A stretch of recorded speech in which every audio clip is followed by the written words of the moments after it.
Hey guys, it's Jonathan here with Impulse Automotive and welcome back to another episode of Wild Wednesdays. Today, yes, you're seeing right, we've got double trouble behind us. Yes, they look the same, but they're not. We've got a LSA GTS on the right of me, and on the left, we've got the HSV R8 Track Edition. So this is a rare little number, but we are excited to be talking about these two Aussie muscle car monsters.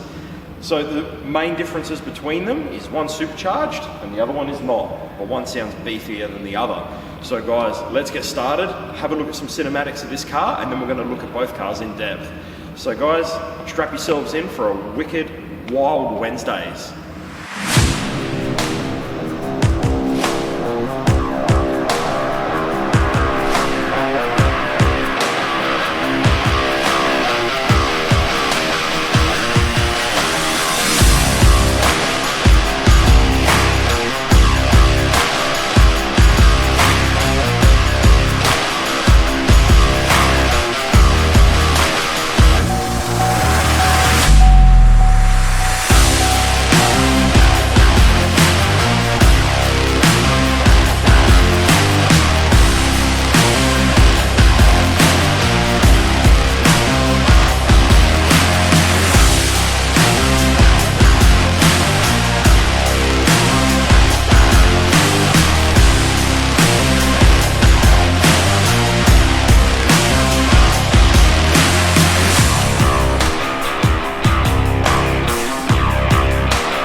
So what better way to start? We'll talk about the monster of the pair.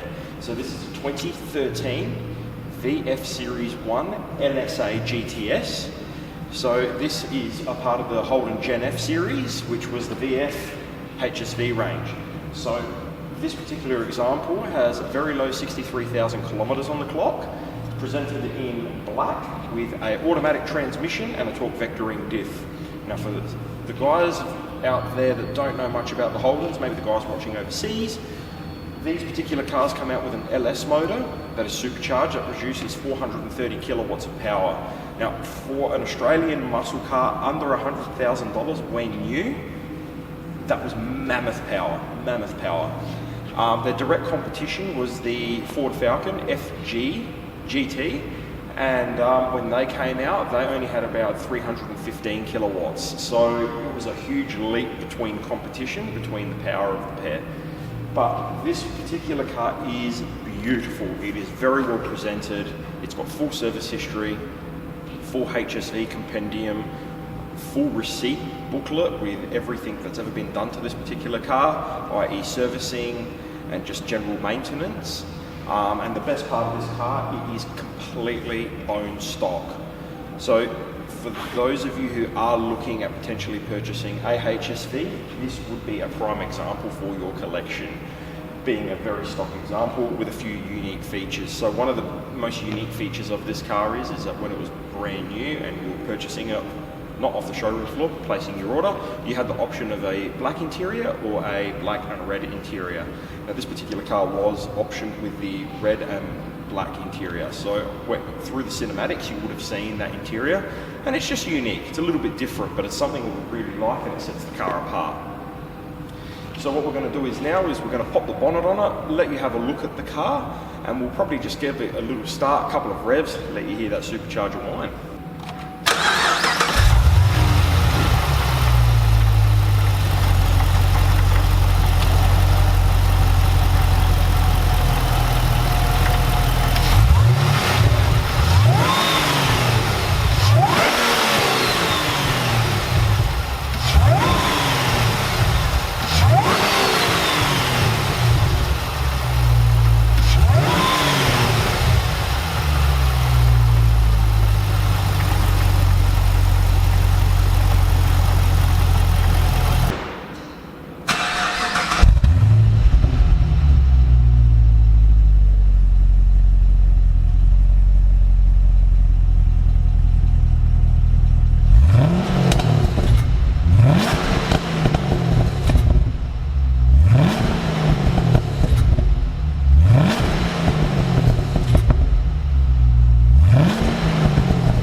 So we thought we'd talk about the interior of the car, because the main key differences between Ford and Holden were Holden had actually put a little bit more technology and a bit more thought into their interior to make it a bit more of a luxury car. So as I previously stated, with the red accents in the seating, which you can see clearly here. So this is leather, you've got a bit of Alcantara on the bolsters, and then you've got perforated leather where your hind would actually sit in the car. So with the HSVs in general, you've got your performance selector drive mode in the center of the car, just below the gear shifter. You've also got parking sensors, park assist, dual zone climate control, cruise control, blind spot sensors, Bluetooth streaming, Bluetooth connectivity for your mobile phone. You've also got your AUX and your USB ports in this car. This example has also been optioned with the sunroof as well. The interiors on these cars do look sleek. They've got a little bit of a European feel to them, and you've also got your instrument clusters down here, which have your oil pressure and your boost pressure on the motor. So, do we like HSV interiors over your Fords and your other counterparts that were competition for these cars? Yes, we do. We have driven a few of these through our time, and we thoroughly enjoy them. The ambience inside the car is really good, and just the feel of the car, just the way the seats hug you, the comfort behind these seats is just phenomenal. Now, if you're obviously myself, I'm a little bit of a bigger bloke. I enjoy having a bit more comfort and not feeling like I'm being suffocated inside the car. So for me, the HSV is a big thumbs up. So tell us what you actually think of the interior. We've had a lot of mixed reviews with the red accents, but we think it's a really nice touch. So we're going to move over now, and we're going to talk about the Track Edition and the differences between the two. There are a large amount of differences between the two cars, but yeah, we'll jump over and have a look at the Track Edition. So here we are to talk about the 2016 HSV R8 Track Edition. So the key differences between this and the R8 is this is a naturally aspirated motor. So this produces 340 kilowatts from factory. Again, same driveline, we've still got the torque vectoring diff, we've still got the 6-speed automatic transmission, and it proves to be a very nice car. So this car here has had a couple of modifications done to it. It's got a Harrop OTR, which is an over-the-radiator intake for the cold air. It's also got a full stainless steel exhaust, and it's also got extractors on it. So when I was saying which one's beefier out of the two, I think you know which one. So this example has 63,000 Ks, it's a 16-plate car, and it is in impeccable condition. So a few key things to think about with the Track Edition is that there are some differences compared to your other HSVs. So the Track Edition is the more hardcore sort of racing version, the lighter version. So with this car, you actually don't get HSV bucket seats. You get the seats that you conventionally see in your Calais or your Calais Vs, but you do get the GTS brakes. So you get the 6-pot up front and the 6-pot at the rear as well. So this is a track-focused car. You also get the same driver performance modes, which has comfort, sport, and performance. And you also have some carbon fibre louvers on the side mirrors. Are they functional? We don't really think so, but it looks cool. So again, what we're going to do is we're going to get this car started up, we're going to let you have a listen to it, and then we're going to go through, we'll pan over the interior so you can have a little bit of a look at it as well, and we'll pretty much run the same format as we did with the GTS. So let's get this beast started up, hey?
just before we pan over to the interior of the car, could we just take a moment to appreciate how freaking good this motor sounds?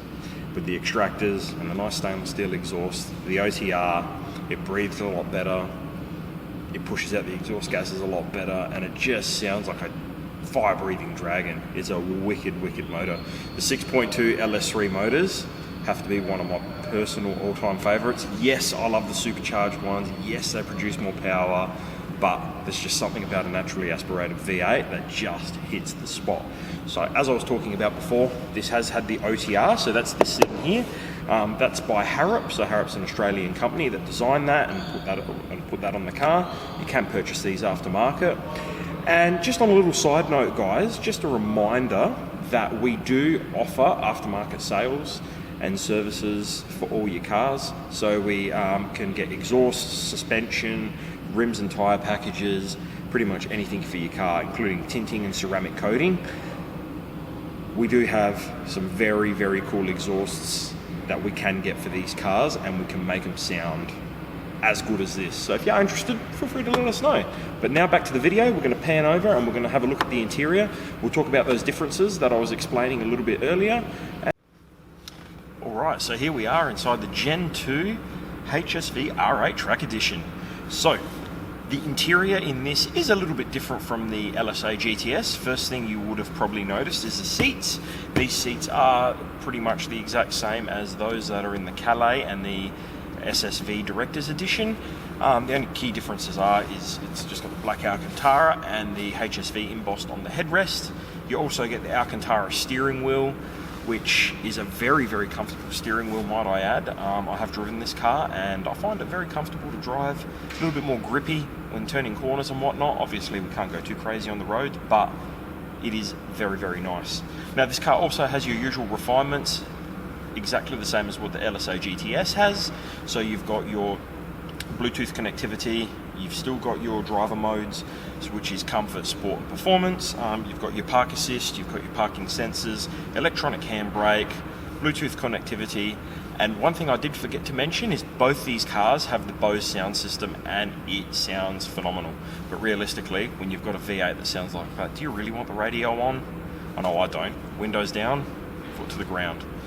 But that's pretty much the interior of the HSV. It is a very, very nice car to be in, and we love them. I don't know about you guys out there, but growing up around Holdens and Fords, and funnily enough, our car yard being directly across the road from where this car was built, is something really special to myself, and I know a lot of you guys out there. So to be able to still enjoy and appreciate these beautiful cars and really know that the HSV community and the FPV, Ford and Holden communities, you know, cherish these cars, keep them in good working order, show them off at car shows, it is just something special. And you just don't get cars like this anymore. When you think about it in perspective of today's market, and even back then, where else in the world could you get a 430 kilowatt supercharged V8 or a 340 kilowatt naturally aspirated V8 for under $100,000? The counterparts were BMW M3s. They were Mercedes E63s and C63s, and you're looking at between $150,000, $200,000, $250,000 for these cars. So, in perspective, us Aussies were super lucky to be able to have such powerful, fun and exciting cars for such good money. We love them, we'll cherish them, and even though I'm a massive Ford fan, I love Holdens.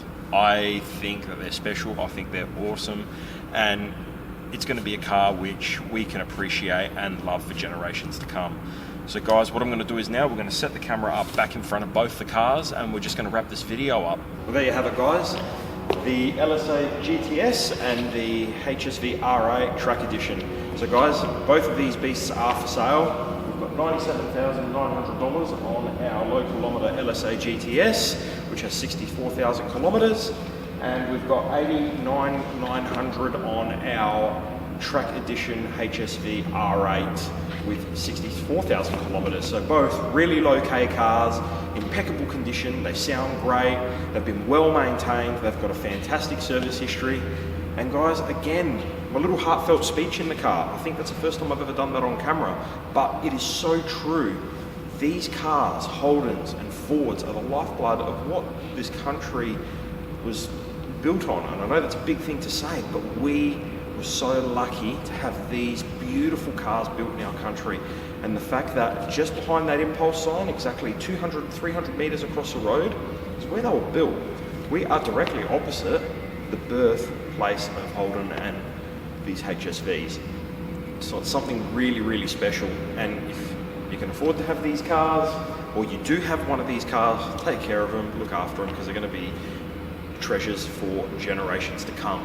So guys, thank you so much for watching this episode of Wild Wednesdays, and keep on top of our YouTube, our Facebook, our Instagram for many videos to come, and all our cars that are for sale. So thank you again for watching, and we'll see you next week.